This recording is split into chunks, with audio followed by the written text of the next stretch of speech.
அத்தியாயம் 33. குறுவழியில் உள்நுழைந்து புது நிலப்பகுதியை பார்த்த கணத்தில் மெய்மறந்து நின்றான் முருகன்.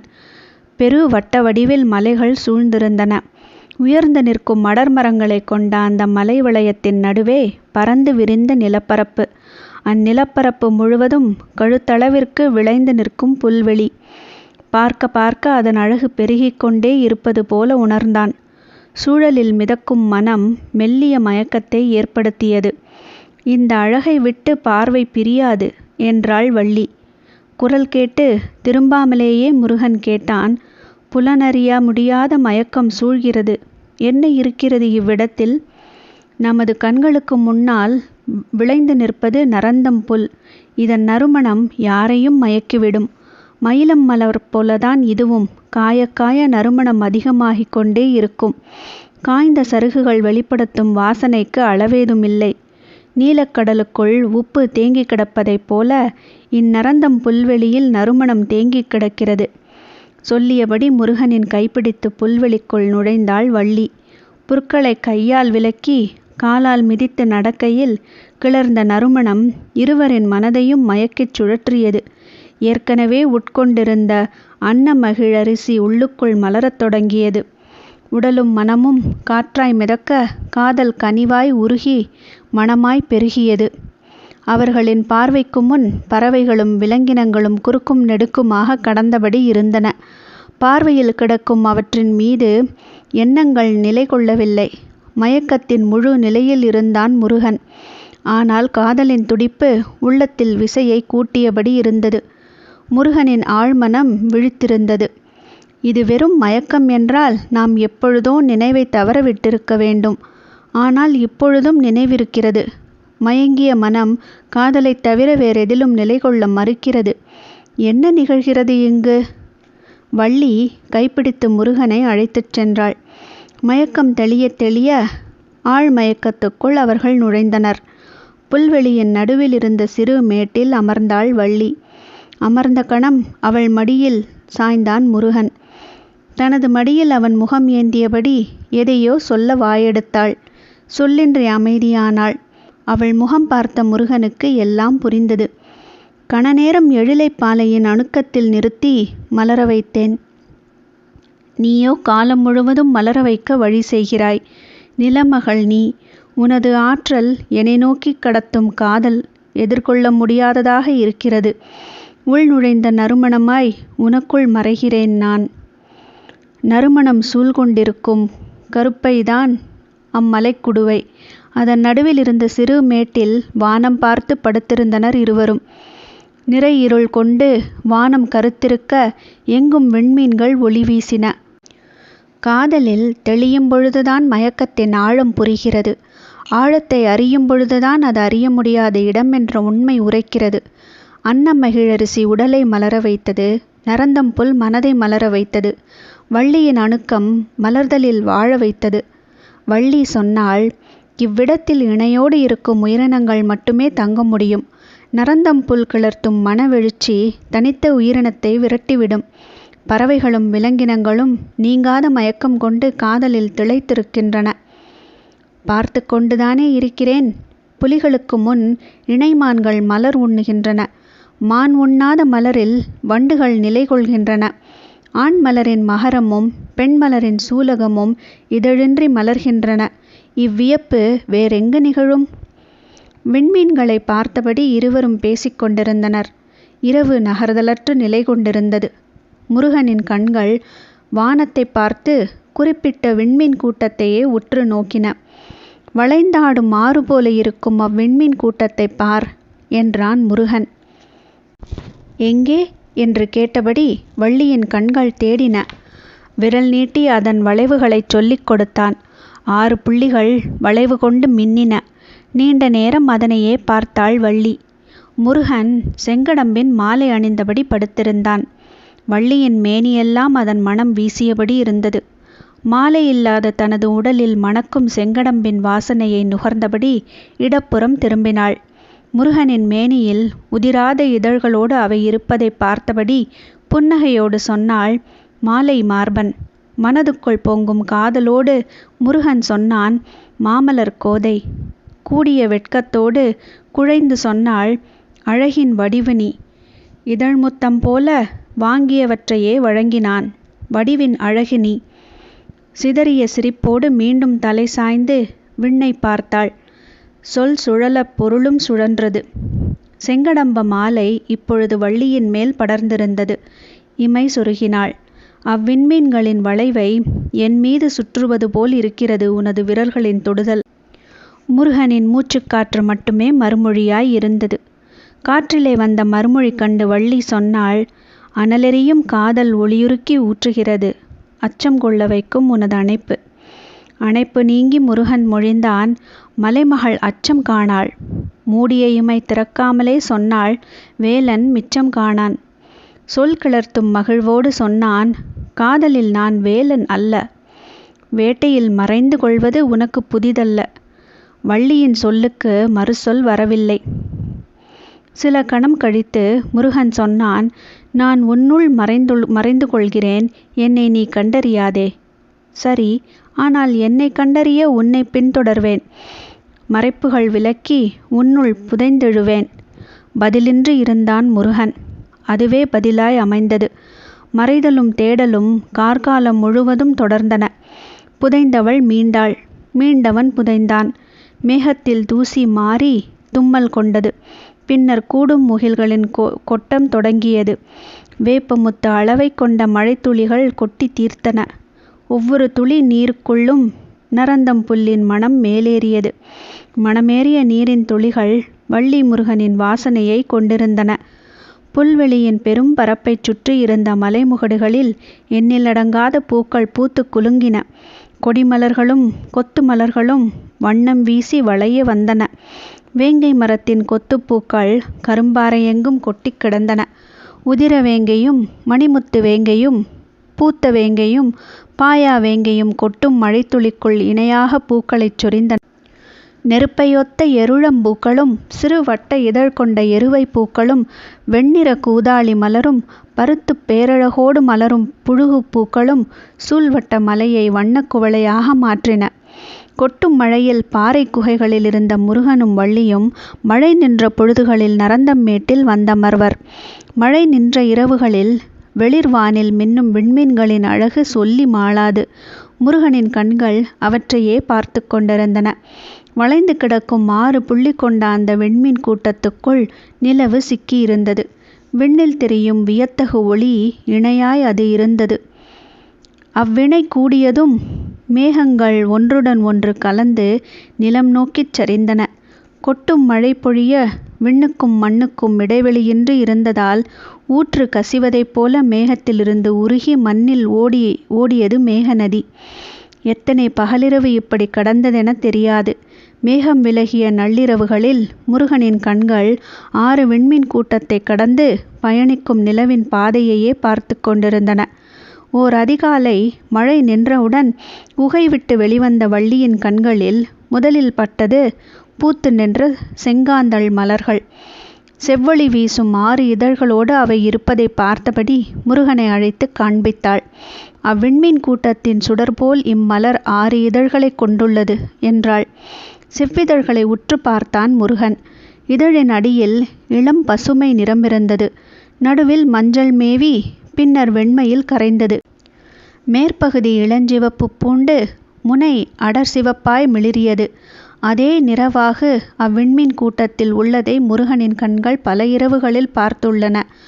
6 விண்மீன்களின் அதே குணம் இம்மலரின் 6 இதழ்களிலும் இருக்கின்றன என்றான் முருகன். அப்படியா என்று அவள் கேட்பதற்குள் சொன்னான், இந்நிறங்கள் அனைத்தையும் காதலில் திளைக்கும் வேளையில் உன்னிடம் கண்டுள்ளேன். வியப்புற்று வள்ளி கேட்டாள், நீ விண்ணை காணும் பொழுதும் என்னைத்தான் கண்டாயா? நீயின்றி நான் காண விண்ணேது மண்ணேது?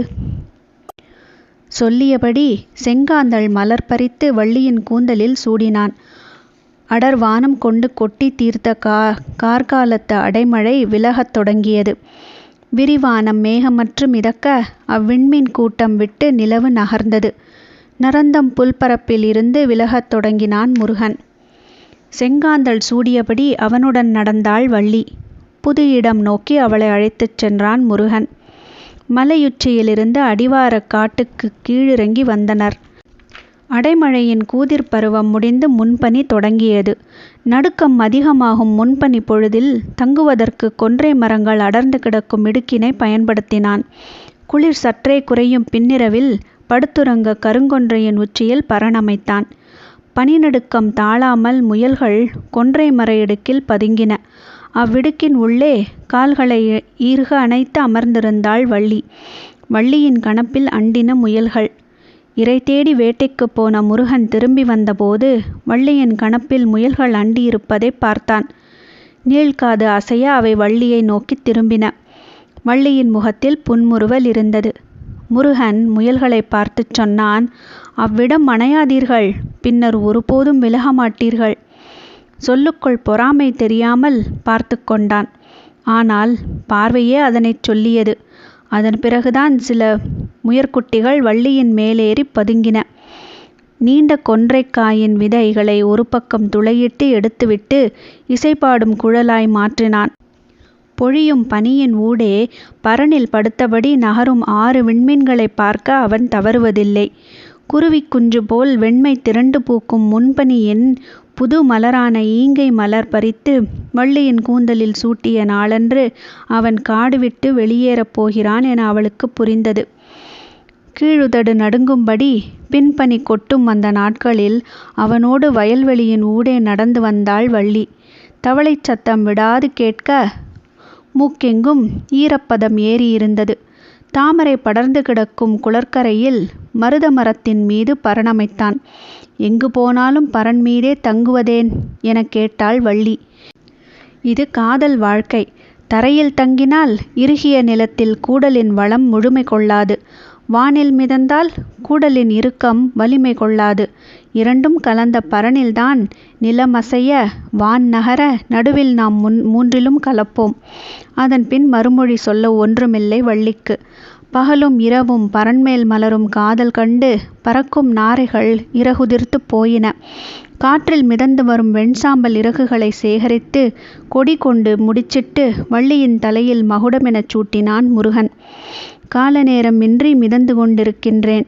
இதில் நாரைகளின் இறகுகளை தலையில் அணிவித்தால் பறத்தல் நிறுத்தி ஒருபோதும் தரையிறங்காமல் போவேன் என்றாள் வள்ளி.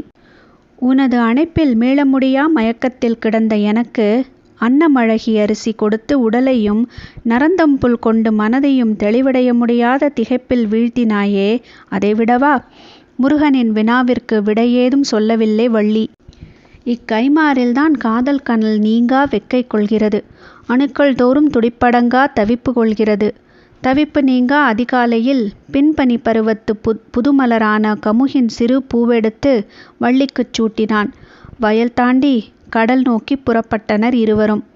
கடல் காற்று மேலேறி வந்து தாழை மரங்களுக்கு இடையில் கட்டிய ஊஞ்சல் பரனை ஆட்டிவிட்டு சென்றது. பரன் மீது ஆடிக்கொண்டே வள்ளி சொன்னாள், கரையிலிருந்தும் அலையில் மிதக்கிறோம். மலையிலும் காட்டிலும் வயலிலும் நாம் மிதக்கத்தானே செய்தோம். ஆனால் இப்பொழுதுதான் உப்பேறிய காற்று உடல் தழுவிச் செல்கிறது.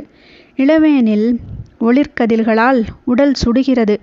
இவை அனைத்தும் இவ்வளவு நாளும் உள்ளுக்குள் மட்டுமே நிகழ்ந்தன சொல்லி மகிழ்ந்தாள் வள்ளி. இருவரும் ஆடும் பரனில் படுத்தபடி கடல் பார்த்து கொண்டே இருந்தனர். நீண்ட நேரத்துக்கு பின் வள்ளி கேட்டாள், கடல் ஏன் கரையோடு நிற்கிறது? கரை மீது கொண்டுள்ள காதலால். மறுமொழி அவளை ஏதோ செய்தது. சட்டென அவனை நோக்கி திரும்பியபடி கேட்டாள், அப்படியென்றால் இவர்களைப் போல தழுவல் கொண்ட காதலர்கள் வேறு யாரும் இருக்க மாட்டார்கள் அல்லவா? கேள்வி கேட்ட கணத்திலே மனம் தோல்வியை ஒப்புக்கொள்ள முடியாமல் திணறியது. முகக்குறிப்பறிந்து முருகன் கேட்டான், என்ன ஆனது? சொல்ல முடியாமல் திணறிய வள்ளியை முருகனின் கைகள் சூழ்ந்தபோது கடலும் கரையும் பரனில் இருந்தன. இரவு நெடுக அலைகளின் ஓசை கேட்டுக்கொண்டே இருந்தது. அவ்வப்பொழுது தெரித்த நீர்த்துளிகள் காற்றில் பறந்து வந்தன. விண்மீன்களை பார்த்தபடி இருந்த அவர்களது நாவிலிருந்து சுடுமீனின் வாசனை விலகவே இல்லை. இளவேனில் காலத்து சுடுவையில் உச்சத்தில் இருந்தபொழுது கடற்கரை மணல் வெளியில் முள்ளி மாமலர் பூக்கத் தொடங்கியது. அந்நீல நிற பூவை பறித்து பரன் நோக்கி முருகன் வந்தான். அவள் பாலை நிலம் நோக்கி புறப்பட ஆயத்தமாக இருந்தாள். கொடும்பாலையில் அளவில்லாத தொலைவு நடந்தனர் இருவரும். வற்றிய சுனையில் ஒளிமேவிக் கிடந்தது. பறந்து கடக்கும் கழுகுகளின் நிழல்கள் மட்டுமே மண்ணில் ஊர்ந்தன. வள்ளியின் பாதங்களில் கொப்பளங்கள் பூத்தன. ஆனாலும் விடாது நடந்தாள். பாலை நிலத்தின் பின்கோடை வெயில் எண்ணிலடங்காத தாவரங்களை மலரச் செய்கிறது.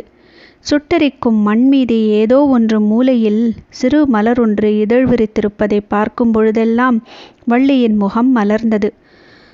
அழிச்சியும் அலரியும் சுள்ளியும் எருக்கும் இங்குமங்குமாக பூத்திருந்தன. இரும்பை பூவின் இனிப்பு பறவை கூட்டங்களை ஈர்த்தது. வேப்பம்பழத்தை தின்ற கைப்புச்சுவை மாற வௌவால்கள் இலும்பை மரத்தை விட்டு நீங்காமல் கிடந்தன. பொன்னிற தனிப்பூவை கொங்கு உதிர்த்த பொழுது அணிலின் முதுகின் மேலிருக்கும் வரிகளைப் போன்ற ஊகம்பூவும் இணைந்தே கிடந்தது. எப்பொழுதோ வீசும் காற்றில் பறக்கும் மலர்கள் மீண்டும் மண் தொடும்போது சருகின் ஓசையுடனேயே சரிந்தன. மண்ணும் மரமும் காற்றும் சுடுவெயில் ஏந்தி நின்றன. ஏந்திய வெயிலின் இறங்காத சூடு மண்ணெங்கும் நிலை கொண்டது. வலிமையிழந்த புலிகள் பதுங்கிய இடத்தை விட்டு எழ முடியவில்லை. நீரின்றி அலைந்த செந்நாய்களின் கால் தடங்கள் மட்டுமே மிஞ்சின. எப்புறமும் சுடுவையில் சூழ்ந்த பாலையின் நடுநிலம் நோக்கி நகர்ந்தனர் வள்ளியும் முருகனும். வள்ளியின் உதடுகள் வெப்பக்காற்றில் வெடித்து கிடந்தன. முதுவேனிலின் சூடு பழத்தை சுவைத்து உண்டதன் அடையாளங்கள் அவை. எங்கும் பட்டமரங்களே நின்றிருந்தன. சிறு பாறையோரம் தனித்திருந்த வாகை மரத்தின் மீது பரணமைத்தான் முருகன். பகல் மயங்கிய பொழுது பரணேறிச் சாய்ந்தனர் இருவரும்.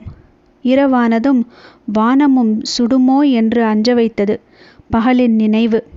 முருகனின் கண்கள் விண்மீன்களை பார்த்து கொண்டிருந்தன. வளைவு கொண்ட அந்த 6 விண்மீன்களும் வானில் தெரியவில்லை. அவை வான்விட்டு எங்கு போயின என கேட்டாள் வள்ளி. எந்த ஒரு வளைவிலும் மறைவுகள் இருக்குமல்லவா? அதே போல அந்த ஒளி வளைவின் மறைவிடத்தில் நாம் இருக்கிறோம். அதனால் பார்வையிலிருந்து தப்பியுள்ளது என்றான் முருகன். அதன் பிறகு அது பற்றி அவள் கேட்கவில்லை. அவை தவிர்த்து எண்ணிலடங்காத விண்மீன்கள் விண்வெளியை பூக்காடாய் மாற்றியிருந்தன. எங்கும் சிதறிக் கிடக்கும் வான்பூக்களை பார்த்தபடி வள்ளி கேட்டாள். மழை கொட்டி தீர்த்த கார்காலத்தில் நிலமெங்கும் மலர்கள் பூத்து குலுங்கின. அதன் பிறகு இம்முதுக்கோடையில்தான் எண்ணிலடங்காத பூக்கள் பூக்கின்றன. மற்ற பருவங்களில் இவ்வளவு பூக்கள் பூக்கவில்லையே, ஏன்? முருகனின் முகத்தில் மெல்லிய சிரிப்பொன்று ஓடி மறைந்தது. அவன் சொல்லப்போகும் மறுமொழிக்காக காத்திருந்தாள். மறுமொழி ஏதும் வராமல் நேரம் கடந்தது. முருகனின் சிந்தனை வேறெங்கோ இருக்கிறது என நினைத்த வள்ளி தனது கேள்வியிலிருந்து எண்ணத்தை விலக்கினாள். சற்று பொழுது கடந்து முருகன் சொன்னான், எல்லாவற்றிற்கும் காரணம் 6 விண்மீன் கூட்டம்தான்.